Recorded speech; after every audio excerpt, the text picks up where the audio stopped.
आज की वीडियो में हम लोग देखने वाले हैं फॉर लूप्स के बारे में डिटेल्स में, वो भी जावास्क्रिप्ट के अंदर कैसे फॉर लूप्स कैसे काम करते हैं, for loop, for in loop and for of loop. तो मैं हूं अपने VS कोड में और एक न्यू फाइल क्रिएट कर रहा हूं, वीडियो 09.js। यहाँ लगता है मैंने पीछे वाली गलत नाम लिख दिया था, उसको ठीक कर लेता हूँ ज़रा। ठीक है, तो हमारे पास फॉर लूप है, फॉर इन है एंड फॉर ऑफ है। ठीक है, ये 3 फॉर लूप होते हैं। तो सबसे पहले मैं आपको इसके सिंटेक्स से मिलवाता हूँ। ठीक है, सिंटेक्स मतलब जो भाषा समझ आएगी हमारी मशीन को। तो फॉर लूप की भाषा है ये फॉर, फिर इसके अंदर यहाँ पे आप कोई पहले मैं एक एग्जांपल लिख ही लेता हूँ। console.log i is। ठीक है, तो सबसे पहले फॉर लूप में ना 3 स्टेटमेंट्स होती है जो कि बहुत इंपॉर्टेंट। पहली वाली तो ये है जो डिफाइन करती है वेरिएबल को कि वेरिएबल चालू कहाँ से होगा। सिंस हमारे पास पहले से आई नहीं बना हुआ है यहाँ पे, आप चाहते तो यहाँ पे भी बना के छोड़ देते एंड यहाँ से खाली कर देते हैं, लेकिन ज़्यादातर हम लोग फॉर लूप में उसका खुद का बना देते हैं। अब सिंस हमने यहाँ पे ही लेट बनाया है तो इस वाले जो आई का स्कोप है वो इसी ब्लॉक तक सीमित है, इसके अंदर बस काम ख़त्म।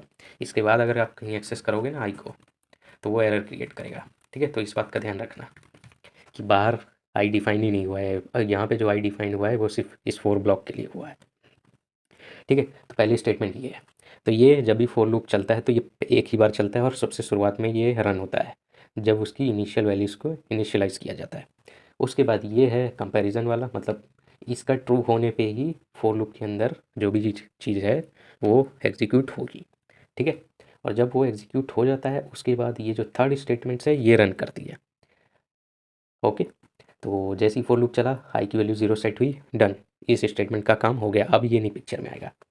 0 सेट होते ही वैल्यू चेक हुई, वैल्यू चेक हुई तो पता लगा कि वो सही है, आउटपुट वो ट्रू आ रहा है आंसर।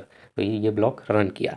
ठीक है, ये ब्लॉक रन होते ही अब ये वाला स्टेटमेंट चली तो उसने 0 को, आई की वैल्यू जब 0 थी तो 1 बढ़ा दिया, तो अब उसने 1 कर दिया। 1 होने के बाद फिर से चेक हुई वैल्यू, चेक हुई वैल्यू 1 अभी भी 10 से छोटा है, फिर रन करेगा अंदर का ब्लॉक, फिर ये 1 से वैल्यू इंक्रीमेंट होगी, फिर चेक होगा। ऐसे करते करते ये फॉर लूप चलता है। तो इसका आउटपुट अगर हम लोग देखें तो ये आ गया आई की वैल्यू 0 से लेके 9 तक। अब जैसे ही यहाँ पे 10 आता तो 10 क्या 10 से छोटा होता है? नहीं, इसलिए ये जैसे ही फॉल्स है तो यहाँ पे ये अंदर का ब्लॉक एग्जीक्यूट नहीं हुआ, नहीं तो आई की वैल्यू 10 भी प्रिंट होती है। ओके, अब इसके बाद अगर मैं यहाँ ये ऐसे प्रिंट करवाऊँ तो ये देखो ये बोल चुका है एरर कि आई डिफाइंड नहीं है। भाई जो तुम 10वीं लाइन में कह रहे हो ना ये वाली, ये आई डिफाइंड ही नहीं है। तो मैंने बताया ना कि इसका ना ब्लॉक लेवल होता है, इसलिए आई डिफाइंड नहीं होता। अब फॉर लूप के हम लोग कुछ एग्जांपल देखते हैं कि एग्जांपल मतलब फॉर लूप का फ़ायदा क्या है, किस लिए यूज़ करना है, ये तो पता चले। तो इसी की कॉपी एक मैं ले लेता हूँ और एक पेस्ट कर देता हूँ। ठीक है, तो हम चाहते हैं कि हम ना सम निकालें, मतलब नेचुरल नंबर्स का सम। ठीक है, तो नेचुरल नंबर का सम क्या होता है? 1 + 2 + 3, यही होता है ना। तो मान लो कि अभी जो सम है वो 0 है। ठीक है, आप लोग ये भी कह सकते हो लाइक यूज़र से इनपुट ले सकते हो, int n = प्रॉम्प्ट, इंट की बोल रहा हूँ मैं, लेट, हाँ, enter the value of n। ठीक है, तो इसके बाद वो n की वैल्यू देगा, n की वैल्यू दोगे मतलब ले लो, और ये जो थोड़ा ये n तक चलना है, मतलब जैसे मैं बोलूँ शुरुआत की मुझे 10 नंबर तक का चाहिए तो 10 भी उसमें इंक्लूड होना चाहिए, मुझे इक्वल टू लगाना पड़ेगा क्योंकि 10 भी आना चाहिए भाई। ठीक है, और वो शुरुआत कहाँ से होगा? 1। ओके, तो ये हो गया। अब हम लोग क्या चाहते हैं कि हम ना सम करना है, तो सम में हम आई को जोड़ेंगे। तो या तो इसे आप ऐसे लिख सकते हो या फिर आप ऐसे भी लिख सकते हो कि सम में हम आई को जोड़ेंगे। तो ये जो तरीका होता है ये शॉर्ट हैंड ऑपरेटर्स होते हैं, ये भी आप यूज़ कर सकते हो। तो शॉर्ट हैंड में जैसे प्लस इक्वल टू है तो ऐसे माइनस इक्वल टू भी होता है, मल्टीप्लाई इक्वल टू भी होता है एंड डिवाइड इक्वल टू भी होता है। ठीक है, ये सब होते हैं, तो आप लोग इनका भी यूज़ देख सकते हो, मतलब कर सकते हो। अब पूरा ना लिखने की जगह कि सम में आई को जोड़ दो और फिर वो जो वैल्यू आ गई वो सम में वापस डाल दो। ये जो यहाँ लिखा हुआ है ना वही ये इसका मतलब। ठीक है। और इसके बाद हम लोग अलर्ट दिखा देंगे सम, ठीक है। अब मैं इसे रन करूँ तो एरर आने वाला है क्योंकि प्रॉम्प्ट है। तो हम लोग ऐसा करते हैं ना, इस 9 फाइल को ना यहाँ पे जो HTML है हमारे पास उसमें ही ऐड कर देते हैं और इसको रन करते हैं। ओपन विद लाइव सर्वर, अब ये रन हो जाएगा। तो ये पूछा है इनकी वैल्यू, तो मैं शुरुआत के 5 का चाहता हूँ। तो 5 4 9 3 12 2 14 और एक 15 आंसर आना चाहिए। 15 आ गया, ठीक है। तो ऐसे करके हमने ये फोर लूप से सम निकाल लिया। अब अगर आपको फैक्टोरियल के बारे में पता है तो मैं चाहूँगा आप ना ऐसे करके फैक्टोरियल का एक प्रोग्राम बनाएं, जिसका बेसिक ये होता है कि अगर आपको 5 का फैक्टोरियल निकालना है तो उसका मतलब होता है कि 5 × 4 × 3 × 2 × 1 करना है, ठीक है। तो कुछ नहीं, ये जो आपको हमने प्लस लगाए थे ये मल्टीप्लाई लगा दो, वो बन गया, कोड हो गया रन। तो अगर मैं ये 5 पूछ रहा है तो 5 के 20 दिया 60 दूनी 120 आंसर आना चाहिए। ओ, रीरन करते हैं, 0 आ रहा है। अच्छा हाँ, इसमें सम हमें 0 से नहीं 1 से इनिशियलाइज़ करना होता है, क्योंकि 1 को 0 को आप किसी भी नंबर से मल्टीप्लाई करते रहो वो 0 ही आने वाला है, इसीलिए वो आंसर 0 आ रहा था वहाँ पे, ठीक है। तो 5 का 120, ठीक है। तो ऐसे करके ये फैक्टोरियल काम करता है। तो ये फोर लूप नॉर्मल वाला तो आपको समझ आ गया होगा। अब हम लोग देखेंगे कौन सा है, फोर इन। तो फोर इन लूप ऑब्जेक्ट में ज़्यादातर हम लोग लगाते हैं, वैसे ये लिस्ट में भी लगता है, पर लिस्ट मैंने अभी आपको बताया नहीं है तो अभी उसको रहने देते हैं। तो यहाँ लिखते हैं this one is to 3 video, ठीक है। तो ऐसे करके हमने बना लिया। आप इसको ऐसे भी लिख सकते हो और ऐसे भी लिख सकते हो, कोई फ़र्क नहीं पड़ता, ठीक है। तो अगर मैं यहाँ पे लिखूँ फोर आई इन ऑब्जेक्ट,